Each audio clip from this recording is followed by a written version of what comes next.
Hi, this is Lee Garrett and welcome to another edition of Screencasts Online.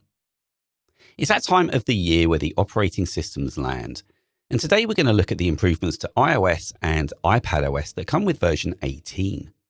Now, there is a lot of crossover between the two, so most of the features that we're going to see today on iPhone are also on iPad and vice versa, hence me merging the two together today. Also, there's a couple of caveats here. So I'm recording this slightly before the full systems are released. So there may be some slight changes in those, although I doubt it's going to be anything substantial. And also, there were two betas in this cycle. We have the 18 series of updates, which we're covering today, and the 18.1 series, which cover Apple Intelligence. Now, because Apple Intelligence is not rolling out in full yet, I'm not touching it today. And as those features are released, we're going to drip feed them out to you in our tip videos as appropriate. But there are quite a few changes, though, in version 18 of these two operating systems, so let's get to it. Now, one of the most popular features to be added is further customization of your home screen. So let's see what you can do in iOS and iPadOS now. So I'm going to long press, come up and tap Edit. And in here now we have a Customize option. So I'll tap that. And a window slides over from the bottom.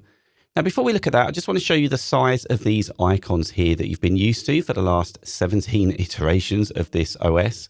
And the app name is sitting below.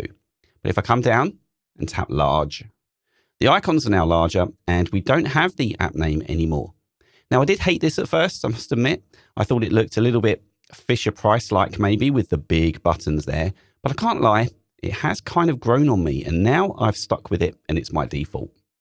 We also have some control over the icon colors as well. So it's set to light mode at the moment, but I'll tap dark and you can see the nice effect that we have there. It was just native apps that had these dark icons at the beginning, but we can see more of these now have them. Then automatic is going to change the color based on your system settings for light and dark mode.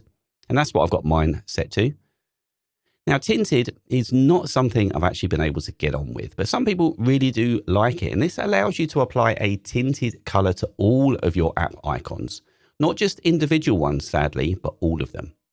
So just play about with the sliders here to change the colors to something you like. You'll see that it's also changed the color of the photo widget as well, which is not something I would want. If you want to take a color sample from your wallpaper to ensure that you've got some cohesion with your display as a whole, then tap on this dropper.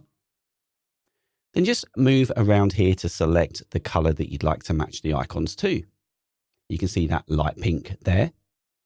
And if I decide that I'd rather they were matching with the blue area, then it's easy to change it there. So changing the appearance of the icons is easy enough.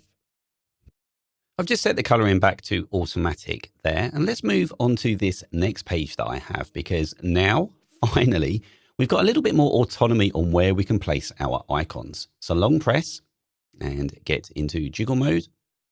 Then you can just move now your icon to a place of your choosing. Now, it does still have to adhere to the kind of invisible grid that you've got sitting behind, so it's not completely freehand, but at least you can leave some gaps and not restrict yourself to always having to have rows of 4 icons. Let's come out of there. Another option we have, if I long press on a compatible app, such as Good Links here, is I can convert it directly into a widget. So it can be a normal app icon, it can be small, medium, or large here. So let's choose medium. And there is my medium widget. And if I long press again, in the bottom right-hand corner, I can click and drag to resize it. Now, of course, it has to automatically arrange the icons below to make it fit, but that's okay. I can still drag these now and move them as I like to get the effect that I want, and then tap again to close. That's just a quick preview of one of this week's Apple-related tutorials from Screencasts Online. Screencasts Online is your premium source of Apple-related video tutorials. All of our members get access to brand new, up-to-date tutorials each week, as well as unlimited access to our entire video archive full of Mac and iOS-related tutorials. You can stream and download all of our videos on your Mac, iPad and iPhone, and even your Apple TV using the members-only Screencasts Online Apple TV app. Membership also includes a complimentary subscription to the Digital Screencasts Online monthly magazine, published each month and packed with videos, articles, reviews, as well as hints and tips covering all aspects of the Mac, iPad, iPhone, and all of the other fantastic Apple products. So, if you're ready to start getting the most out of your Apple devices, visit screencastsonline.com today and become a Screencasts Online member.